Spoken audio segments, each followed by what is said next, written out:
고현준의 뉴스 브리핑. Why so serious? Me, me, me, me, me, me, me, me, me, me, only me, me, me, me, me, me, me, me, me, me, me, me, sexy me. Why so serious? 네, 본격적인 뉴스 브리핑 전에 만납니다. 뉴스전 빅커뮤니케이션 전민기 팀장 오셨습니다. 안녕하세요. 네, 반갑습니다. 춘분 전민기입니다. 호예요? 네, 호처럼 아까 그 너무 오프닝 좋더라고요. 치우침 그래요? 없이. 저희 고뉴부의 이선미 작가의 필력에 다시 한번 놀라게 됩니다. 부끄러워하지는 않네요, 저분이. 굉장히 좋아하시네요. 그렇습니다. 네. 자, 오늘 춘분, 낮과 밤의 길이가 똑같다라는 날인데 아침 인사해 주시는 분들은 어떻게 보내고 계실까요? 안녕하세요, 춘분이군요. 오늘도 화이팅입니다. 박규환님 반갑습니다. 4822 끝번호 쓰시는 분은 영광에는 보슬비가 오네요. 오늘도 고뉴부 화이팅. 아, 영광, 굴비. 네. 예, 영광은 왜 굴비가 먼저 떠오를까요? 예. 비싼 도시입니다. 아무튼 이렇게 영광에서 보내주시니 영광이네요, 진짜. 네. 예. 2927님 대전입니다. 여기는 비가 그쳤습니다. 예, 제 고향분 또 반갑고요. 2109님 여기 부산이에요. 집 앞 벚꽃이 붉은 빛을 띠던데 이 비가 그치고 나면 벚꽃이 필 듯해서 설렙니다 하셨어요. 8864님이 어제 복강경 수술하고 입원 중인데 깊은 잠을 못 이뤄서 고릴라 켰어요. 아이고. 보호자 없이 혼자 있습니다. 응원 부탁드려요. 이 새벽 시간에 병실에 혼자 계신 느낌 네. 저는 알 것 같아요. 그래요? 어떤 느낌이게요? 외롭죠. 일단은 외롭고 뭔가 그 내가 누군가한테 보호받고 싶은데 혼자 있다라는 느낌이 그렇게 유쾌하지는 않을 것 같아요. 네. 뭐 걱정 마십시오. 제가 있습니다. 뭐 응급 상황이 벌어지면 당연히 의료진을 먼저 불러야겠지만 저한테도 불러주시면 제가 뭔가 조치를 취하도록 하겠습니다. 여기서 전화 드릴게요. 예. 자, 아침 신문들 헤드라인부터 보겠습니다. 네, 오늘은 포항 지진 원인 관련 헤드라인 있고요. 거기에 청와대 균형인사 비서관의 채용 개입 정황 소식 그리고 최근 이슈들 전하겠습니다. 일단은 뭐 포항 지진 관련된 이 정부 발표가 아주 굉장한 파장을 일으킬 것으로 보여요. 네, 그러니까 저도 지진이 이렇게도 유발될 수 있구나 처음 알았어요. 다 자연 지진인 줄 알았거든요. 네. 그래서 지열 발전 위에서 구멍 뚫고 물을 주입하면서 작은 지진이 순차적으로 발생했고 이걸 미세 지진이라고 하더군요. 그렇죠. 그런 영향이 이제 누적이 되다 보니까 포항 지진이 촉발됐다 이렇게 밝혔습니다. 어제도 잠시 설명드렸지만 이제 지열 발전이 지하에 물을 주입해가지고 그 지열로 물을 데워서 이때 수증기가 나오는데 이걸로 발전기 터빈을 돌려가지고 발전하는 방식이잖아요. 이게 이런 것 때문에 사실은 그 포항 시민들 중에서 정부 상대로 손해배상 청구하신 분들이 있었는데 청구하는 분들 더 늘어날 것이고 그럴 수 있겠죠. 또 보상해야 되는 금액도 상당히 늘어날 것 같습니다. 이 신문사들의 헤드라인 비교해 보겠습니다. 먼저 경향신문은요. 2017년 포항 지진 인재였다. 동아일보 3일 지진에도 점검 없이 포항 땅속 계속 물 주입.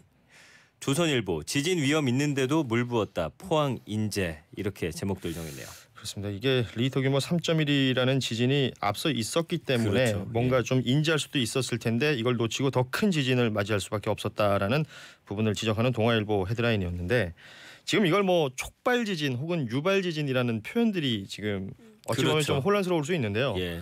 지진이 있을 것을 예상을 하는데 무언가 때문에 지진이 일어날 것이다. 그런데 내가 예상한 만큼 나면 이건 유발된 것으로 보고 유발 지진이라고 하고요. 네. 근데 예상했던 것보다 훨씬 강한 지진이 올 때 이걸 촉발시켰다고 해서 촉발 지진이라고 한다고 합니다. 저도 이번 기회에 알게 된 것인데 여러분도 알면 뉴스를 들으실 때 좀 더 이해하기가 쉽지 않을까 생각을 해봅니다. 청와대 소식인데 균형인사 비서관이 채용 개입했다. 이런 정황이 있다는 보도가 있습니다. 네, 중앙일보고요. 신미숙 청와대 추천자 탈락하자 환경부 경위서 요구라는 제목입니다. 이 환경부 블랙리스트 의혹을 검찰이 수사하고 있는데 신미숙 청와대 균형인사비서관이 환경부 산하기관 임원 채용 과정에 개입을 한 정황 포착하고서 조사를 한다고 합니다. 지난 7월에 환경공단 3인 감사 공모에서 청와대가 추천한 인사가 이제 서류 전형에서 탈락을 했다고 해요. 네. 그러니까 환경부 관계자들 질책하고 경위 설명을 요구했고 또 환경부는 이 경위서를 또 냈다고 합니다. 네.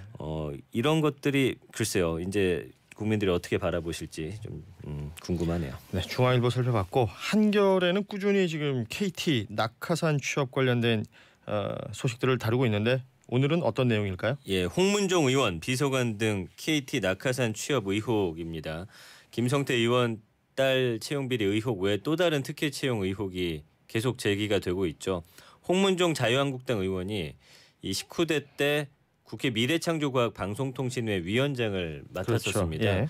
이 시절에 자신의 비서관 등 지인 4명을 KT에 취업시킨 정황이 드러났는데 이때 시점이 중요합니다. 이제 홍 의원이 위원장을 지냈던 2014년 6월부터 2016년 5월이 SK텔레콤이 CJ헬로비전 인수를 추진하던 때였습니다. 이때 KT가 거대 경쟁사 탄생 막기 위해서 이 합병을 반대했는데 이때 넘어간다는 소식이 있다가 결렬됐었거든요. 그러니까 KT가 두 회사의 합병을 막으려고 취업시켜준 거 아니냐 뭐 이런 의혹까지도 지금 연이어서 제기가 되고 있는 상황입니다. 지금 이 KT 취업 비리 관련해서 낙하산 취업 관련해서 김성태, 황교안, 정가균, 홍문종 모두 자유한국당 의원들의 이름이 거론이 되고 있고 네. 뭐 딸, 아들 또 뭐 비서관 다 특수관계인 사람들이 채용이 됐다라는 의혹들이 계속 제기가 되고 있고 한겨레가 꾸준히 다루고 있는 내용들을 살펴봤습니다. 한국일보 볼까요? 네, 헌재 재판관 첫 여성 3인 시대라는 제목으로 뽑았습니다. 네. 이 문재인 대통령이 다음 달 퇴임하는 조용호 헌법재판관 후임으로 문영배 부산고법 수석 부장판사 그리고 이미선 서울중앙지법 부장판사를 지명했습니다. 뭐 청문회 거쳐야 되지만 이 후보자가 취임하면은 여성 헌법재판관이 전체의 3분의 1, 3명으로 늘어나게 된다는 소식입니다. 그렇습니다. 9명 중에 3명이 여성이 된다라는 얘기를 한국일보 1면에서 다루고 있습니다. 자, 밤사이 인터넷에서 주목을 받은 인터넷 토픽들 살펴보겠습니다. 첫 번째는요. 이부진 호텔신라 사장 이름이 떴습니다. 네. 서울 강남의 한 성형외과에서 이 수면 마취제 프로포폴을 상습 투약했다라는 의혹이 제기가 된 겁니다. 뉴스타파 보도였고요. 네. 강남 소재 한 병원 찾아가지고 상습 투약 받았고 그 다음에 이런 것들의 그 증거를 남기지 않았고 병원장에게 뭐 더 많이 놓아달라든지 이런 의혹이 제기가 됐는데 관계자 이제 목격담도 나왔습니다. 그러니까 진료 차트나 처방 전 흔적 남기지 말고 개인적인 거래했다. 그리고 이부진 대표하고 해당 병원 관계자들은 뭐 당연히 사실 부인하고 있고요.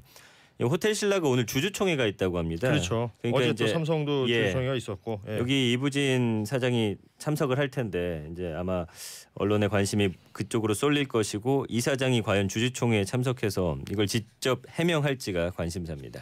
그렇습니다. 이부진 호텔신라 사장의 프로포폴 투약 관련된 의혹이 제기가 됐고 뉴스타파 그렇죠. 단독 보도로 나온 내용을 전해드렸습니다. 네. 지금 대부분 포털 사이트 검색어 순위에 상위권에 랭크가 되어 있네요. 맞습니다.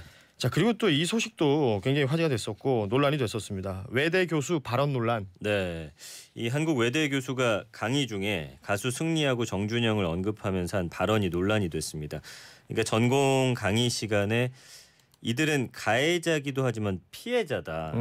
공인이 일하는 게 힘들면 그런 게 분출구가 될 수도 있다. 이렇게 얘기를 했다는 거죠. 그런 게가 지금 뭐 불법 영상 촬영이라든지 유포라든지 그럼요. 단톡방 안에서 그들끼리 했던 뭐 부적절한 갖가지 대화들을 얘기하는 거겠죠. 맞습니다. 그러니까 이거를 한 학생이 제보를 했는데 도덕관념이 이런 수준인 교수한테 강의를 들어야 한다니까 기분이 나쁘다. 강의 시간에 입조심했으면 좋겠다 이런 불쾌감 드러냈고요. 네. 그러니까 이 외대 교수는 이렇게 말했습니다. 그런 발언 한 건 맞는데 성범죄를 두둔하려는 의도가 절대 아니었다. 그러니까 연예인들이 감정이나 욕구를 올바르게 발산하지 못할 경우에 잘못된 행동으로 이어질 수 있다라는 뜻이다. 이렇게 이야기를 했는데 이런 뜻으로 전달하려고 했으면 이렇게 말을 했어야 되지 않았을까라는 생각 들고요. 최근에 이제 이 사건 바라보는 교수들의 발언이 계속해서 지금 문제가 되고 있거든요. 그렇죠. 이게 참 학생들 입장에서 이렇게 불쾌할 정도면 우리 교수님들이 이 사안에 대해서 좀 다시 한번 생각을 해보셔야 될 것 무겁게 같습니다. 느껴야죠. 예. 그리고 말해놓고 뭔가 이상하다. 나 원래 그 뜻이 아니었는데 이런 거 잘 안 통해요. 맞습니다. 그 341언이라는 사자성어 있죠. 네. 3번 생각하고 한 번 말하라. 네. 그만큼 신중하라는 얘기입니다. 그렇습니다. 교단에 서시는 분들은 더더욱 그러셨으면 좋겠습니다. 네. 도울 김용옥 선생 이름이 또 보이는데요. 네, 김용옥 한신대 석좌 교수가 그 지난 16일에 KBS에 출연한 한 프로그램에서 이승만 대통령을 미국의 괴뢰라고 지칭하면서 국립묘지에서 파내야 한다 이런 주장했습니다. 네. 그러니까 방송 중에 방청객이 지금도 국립묘지에 안장돼 있다는 사실 어떻게 생각하냐 물으니까 이렇게 답했고요.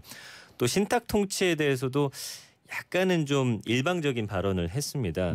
그러니까 이게 지나치게 과격하고 한쪽에 치우친 발언이라는 지적도 나오고 있고 KBS가 당연히 자체 심의를 거쳐서 걸러냈어야 할 내용이다. 이런 비판까지 함께 나오고 있는 상황입니다. 그렇습니다. 이게 도울 선생이 종종 이렇게 논란의 발언들을 하는데 뭐 여기에 대한 뭐 지금 같은 경우는 이제 방송이었으니까요. 방송 시청자들의 반응이라는 게 이렇다라는 걸 또 느껴야겠죠. 그럼요. 뭐 이것을 방송을 내보냈던 방송사도 그렇고.